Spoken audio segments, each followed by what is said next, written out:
ஒரு பைட் பண்ணீங்கன்னா பவுன்ஸ் ஆயிடுவீங்க. ஹலோ ஃப்ரெண்ட்ஸ், ஆமாங்க, இன்னைக்கு நம்ம சேனல்ல ட்ரெண்டிங்ல இருக்க பவுன்ஸ் மில்க் பால் ரெசிபி தான் பார்க்க போறோம்.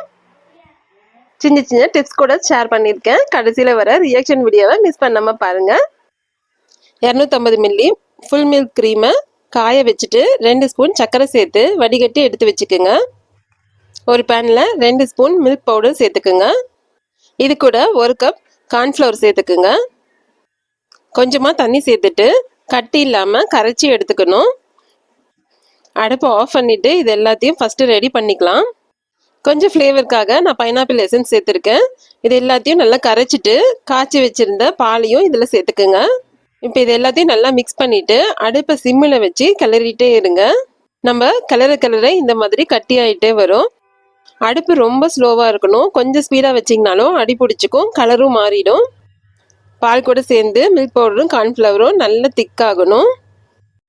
கடாயில் ஒட்டாத அளவுக்கு வரணும். தேவைப்பட்டால் 2 ஸ்பூன் நெய் சேர்த்துட்டு இந்த மாதிரி ஒட்டாத அளவுக்கு வந்ததும் தனியாக ஒரு பிளேட்டுக்கு ட்ரான்ஸ்ஃபர் பண்ணிவிடுங்க. இந்த மாதிரி தட்டில் மாற்றினதை நல்லா பிசைஞ்சு எடுத்துக்கோங்க. ஃபஸ்ட்டு சூடாக இருக்கும், அதனால ஸ்பூன் வச்சு நல்லா கலந்துட்டு அதுக்கப்புறமா கையில் நல்லா பிசைஞ்சு எடுத்துக்கோங்க. கையில் ஒட்டுற மாதிரி இருந்ததுன்னா கொஞ்சம் மில்க் பவுடர் இல்லைன்னா 2 ஸ்பூன் நெய் சேர்த்து நல்லா பிசைஞ்சு எடுத்துக்கோங்க. இது பார்க்க சாஃப்டாக குலோப் ஜாமுன் மாவு மாதிரி இருக்குது. நம்ம அதே மாதிரி கையில் நெய் தடவிட்டு லட்டு மாதிரி உருட்டி எடுத்துக்கோங்க. குலோப் ஜாமுக்கு உருட்டுற மாதிரி நல்லா உருட்டி எடுத்துக்கோங்க. பார்க்கும்போதே நல்லா சாஃப்டாக இருக்குது. டெசிகேட்டட் கோகோனட்டும் மில்க் பவுடரையும் சேர்த்து மிக்ஸ் பண்ணிவிட்டு அதில் இந்த உருட்டி வச்சுருந்த உருண்டைகளை சேர்த்து கோட் பண்ணிக்கோங்க. ரெடி பண்ணி வச்சுருந்த எல்லா பால்ஸையும் இந்த மாதிரி கோட் பண்ணி எடுத்து வச்சுக்கோங்க.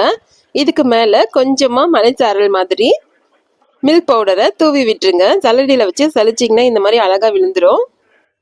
பார்க்குறதுக்கு ரொம்ப அழகாக இருக்குது. இது கொஞ்சம் கலர்ஃபுல்லாக ஆகிறதுக்கு மேலே சின்னதாக நான் சாக்லேட் பால்ஸ் வச்சுருக்கேன்.